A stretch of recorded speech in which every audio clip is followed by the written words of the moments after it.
welcome back. So guys, today we have Muhammad Umar. He's a microbiologist and he's a PhD doctor. So today he's here to tell us about his invention, and he'll also tell you some things about corona.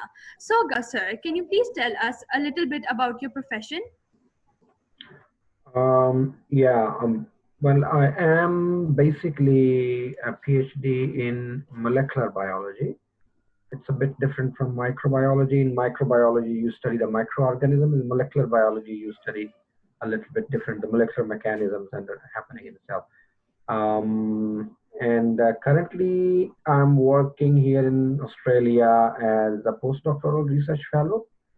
And what I'm doing is that the main focus of my research is actually making up some new devices, novel devices, which can simplify the diagnosis of different diseases, which may be cancer. Mostly I have worked on cancer. I have recently made a device for sugarcane disease, the bacteria which infects sugarcane here in Australia. And also currently we are also working for a device which may be able to detect coronavirus. So that's the main overall overview of my research, what I'm doing at the moment. So, okay. So as you Yeah, basically told us about the device, so can you tell us in a detail that what's the device which you are mainly working? Is it about COVID or cancer related, or you also told us about sugarcane? Something like that? Well, actually, the underlying principle in all of the devices is more or less the same. So it's because ultimately we detect the DNA, and every organism, DNA or RNA or a protein. So every organism on Earth um, has the DNA and the RNA, and definitely they have the proteins. So it all depends on what specific protein or what specific DNA region what we are detecting. That's all the difference between whether you want to detect a sugarcane, whether a pathogen, or you want to detect a cancer, or you want to detect a coronavirus, or you want to detect Ebola, whatever you want to detect. So it's only the underlying principle will still be the same. So it's just like I believe you know about the PCR. So PCR is one machine. So you can do a PCR for tuberculosis, you can do a PCR for hepatitis C virus, you can do a PCR for hepatitis B virus or a coronavirus, or all kinds of disease, even for typhoid, you have the PCR for. So it's just like that, one device for all, one underlying principle. So basically, it's a multi-purpose device. Yeah, it's a multi-purpose device, or its application is you can apply it on any of the diseases what you like. Okay, so now behind everything is an inspiration. So basically, what inspired you to make a disease which is easily available and which can easily detect like diseases like cancer or COVID? Like, did a patient inspire you? Did something else inspire you? Seeing someone else doing that, or what was the inspiration behind doing it? Well, you see, if I recall, I recently gave a talk, like not recently, it's actually 2 years now, when I visited Pakistan. So the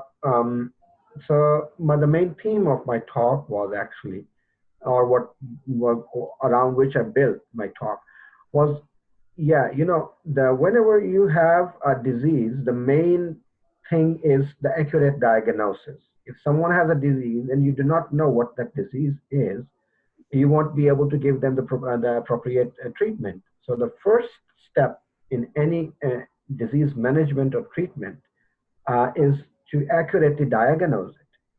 Now, when you talk about the disease diagnosis, currently what we have is a high-tech machinery. You have to give your sample, and that sample has to be processed in a specific environment where specific trained people can detect that. Now, maybe for a person living in Lahore, or maybe for a person living even in Sargodha, or maybe for a person living in any big city, this won't be a problem. But there is a huge portion of population, especially in the third world countries, in Africa and South Asia, who sometimes do not even have a road right? They don't even have a hospital. Yes. So how would someone sitting in a far remote area in maybe Fata or maybe Balochistan or maybe I have visited villages even in Sargodha district which are around 3 kilometers. They do not have 3 to 4 kilometers from the main road, and they don't Yes. even have a carpeted road from So how would they detect? Now, if they do not, sometimes if they do not detect a disease timely, that may cause a lot of problems. So how about, you must have seen, there are many of the devices what I'm talking about. Everybody knows about this glucometers. Everybody knows about the blood pressure measuring device. These are simple. These things have been simplified. You can check your glucose level, blood glucose level at in your home. You're sitting, anybody can do it. You just prick on the top of your finger and you can do it. So if we have similar devices with which you can detect many of the diseases like cancer or say for example, even if you're talking about disease which infects the plants. So at the farm, you don't have to take the sample, send it them to Lahore, and that and and someone is diagnosing it. So that's what the motive is, to simplify and to make them simple and low cost so that anybody can afford them. They can be, and anybody can operate them. You don't need Yes. a Yes. high tech machinery, you don't need a big lab, you don't need to have too much money. So that's what all the inspiration is behind all the research what we are doing here. So, till is this device available in Pakistan now, or till when will, if not, so till when will we like see this device in the market and available for the commoners, or is it like a bit expensive? Can you just tell about the price range, until when will it be available? What the first model what we have made is actually made up of because we are working as a team. I have a couple of engineers working with Okay. me. One of my one brilliant engineer from India. He made that device for less than $200. That means less than 20,000. Now you have a device which you can buy in 20,000, and you put that in a village dispensary, and per sample cost is around $10. Like means 100 rupees or I mean 1,000 rupees. Like less than $10, we have 1,000 rupees. Okay. So currently the test available for coronavirus is around 8,000 rupees. Now, if you can have a device which only costs less than $200, the total cost of the device was about $150 what we made. So all including the profits, etc., everything is still be less than $200. So that's what we have. As far as what we think that when will it be available, I hope by the end of this year we will have some marketable model of this device available for I'm already partnering with a few of the scientists from Punjab University. They are also conducting the same tests in Pakistan at the moment. And once they get some results, we may be able to launch that thing in the market. We'll be in a better position to launch that in market. So there's one question which I ask everybody, that do you think that the people in Pakistan are taking the proper preventive measures, and what's this from your point of view, what's the situation of COVID in Pakistan? Like, do you think it's getting worse, or it's getting better day by day? Like, people are following the SOPs or not? What's your like take on this situation? Well, frankly speaking, I'm really disappointed the way people in Pakistan are Yes. usually, what's their response? And I know people, my immediate contacts, like my close friends and some of my extended family members. I have talked to them. A few of them got the coronavirus. Um, um, Fortunately, all of them have recovered. I don't have any contacts at the moment who are currently infected. But what I have learned that people had a very, I would say, well, I don't know, I don't have a proper word for that, but their response to this infection was always skeptic. They were Yes. always skeptic about, oh, it's nothing. Okay, Yes, that's if it true. is something, it won't say us anything.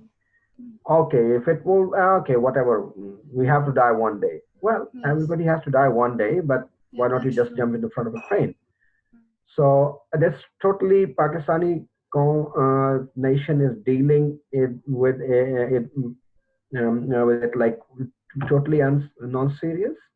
They have not given it the importance what it could be, what it should have been given. Um, those, and the second thing is that there is one thing what I want really to, now we are hearing that there are a lot of recoveries. We are hearing that the infection rates are going down. There are reports that there is replication factors. Everybody's like boasting about that. But I think that's not the true picture. What I have seen, what the research says, um, recently there was, not recently, it's about a month old. Um, these days, month old is a lot, a long time ago. So, a month old research which was published by a European agency, in which they found or they showed actually that the number of deaths being reported by the government agencies for most of the European countries, and we are talking about the European countries where the system is very, very well organized. They have the hospital. The government data collection system is much better. Um, so what they found that there was what they actually did. They calculated what would be the expected deaths around this time in the year, and what are the actual number of deaths being reported. So, say for example, they expect that in the March 2020 there would be 100 deaths, but there are 200 deaths being reported. Okay. Now, the government data says that out of the extra 100, only 70 are coronavirus. The 30 nobody knows. Now, those Okay. 30 are probably the non-reported deaths, which were due to coronavirus, but they were not associated. The government data didn't count them. Probably same is the case in Pakistan, and it would be. I believe it would be much more worse. Now, for a country like Malaysia, I think it was Malaysia or Indonesia. Yeah, from every serving right, it was for the Jakarta, the the the, the capital city of Indonesia. Okay. There was only 12% of extra deaths, which were which they said that was corona. That means 80% of the death, more than 80, 78% of the deaths, they said that these were unaccounted. So that means in Pakistan, even if they are saying that everybody there are 100 people dying, I believe there are at least 10 times more people dying, either Yes. directly due to coronavirus or there are some other complications. They couldn't get the medical treatment in time. That's why Hmm. they died. So it's a very serious situation. Now, I don't believe the data what the government is saying. So basically, like as far as I know, that you were working on this device before the COVID pandemic started. So Yeah. like now for this device, you have to go to the labs, you have to work. So what impact does the whole situation, like the whole world is in a lockdown now? Some countries are, yeah, like slowly opening, but still there's a lockdown in some countries. So what impact did the lockdown and this did this whole disease have on your work, and especially this invention? Well, we were probably among the few lucky ones because we are in Queensland state, and Queensland state was it can be considered one of the best responses to the coronavirus. So they Okay. went into lockdown quite early. One thing, so they had a lockdown, partial lockdown, then they had a complete lockdown for 1 month only, and now we have only one active case at the moment in Queensland, the whole Queensland. They shut down the border. Nobody was allowed to enter even from the other states within Australia. So my work was not as such directly affected by it. But yes, Okay. of course, we needed supplies, which were on overall about a month's delay. We experienced about a month's delay in that. But the other thing what affected us as like as a human being, not as a professional, that like we had to have extra um, burden of handling our kids as well because the schools were shut down. My wife is also a working scientist, so we both had to kind of work in shifts.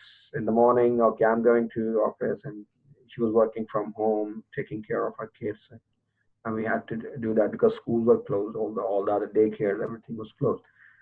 Um, well, that's all what how it affected us, but it has affected in certain other ways. Like all our research had to come to halt, kind of. We were only allowed to work on coronavirus related research. Even we had to have the special permissions to go to university because we were working on coronavirus. All the other research work was stopped. So we that's how our effect was affected. I mean, our work was affected by this pandemic.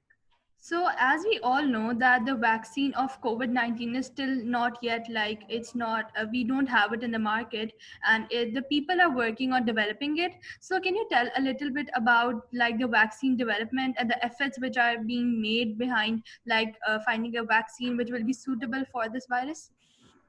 Uh, yes, actually, there is a lot of work going on coronavirus. Like there are more than I think one around 140, 150 coronavirus vaccines under development. Now, some of them are still in the labs. People are doing research on them in the lab. Some of them are being tested on humans. Um, and now there in the human testing, there are at least three phases. In the first phase, they test whether it's safe to be used in a human, only 10, 15 people. Okay. And then they go for a little bit more safety testing and also the efficacy. There's a phase two. And now once they know that, okay, this vaccine is safe for human use and also this vaccine is producing some results, then they go into the phase three when they tested thousands of people. Now, I believe there are at least uh, three vaccines at the moment which are I think, phase three. Uh, this is very important because we need to keep an eye on the vaccines which are in the phase three because those are the ones which we can expect will be available sooner. Now, one phase three vaccine is being developed by Oxford University in England. Okay. One is an American company, Moderna. They are developing. Moderna hasn't yet started the phase three, but they might be starting phase three soon.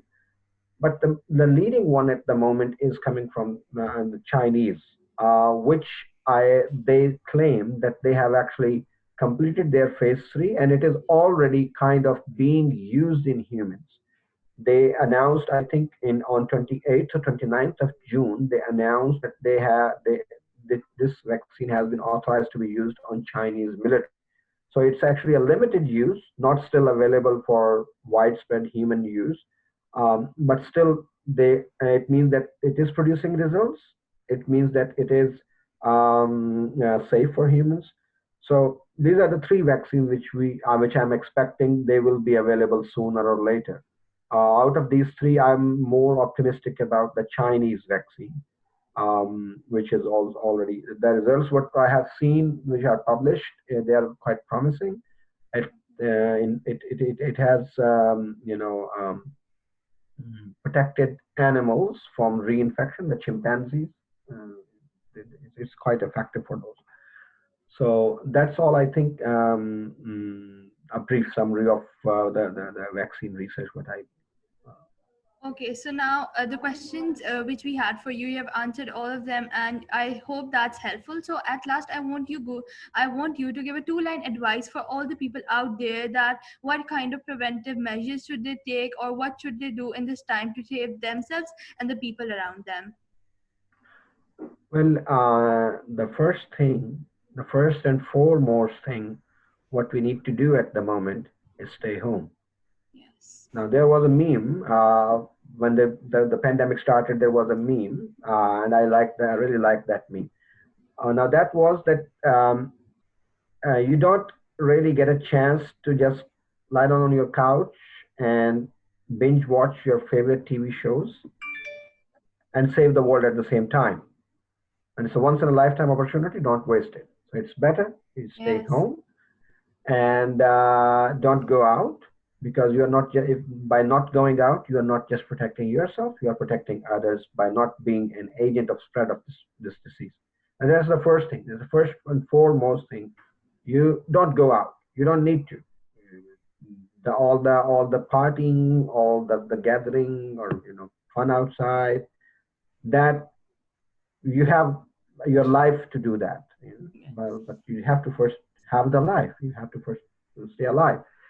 Now, that's the first thing. The second thing is that, okay, you have to go out for essential things. You have a job, you have to go out for groceries, you have to go out for maybe anything. Then it's better to always keep the social distancing wherever it's possible, 1.5 meter at least, wherever it's possible. Wear the masks, wash the hands, don't touch your face, and always, whenever you have, if you feel like sneezing or coughing, always sneeze or cough in your elbow, not in your hands, in your elbow, like that. So that's the best thing to do at the moment. Wear gloves, wear masks, don't go out, and that's all. So at last, thank you so much. I hope best of luck for the device, and I hope it helps the Thank you. people, and I hope the people will get to learn something from this conversation, because you also told that it will be quite like not that much expensive. So I hope it will help the people, and people can you can help in doing that. So thank you so much once again.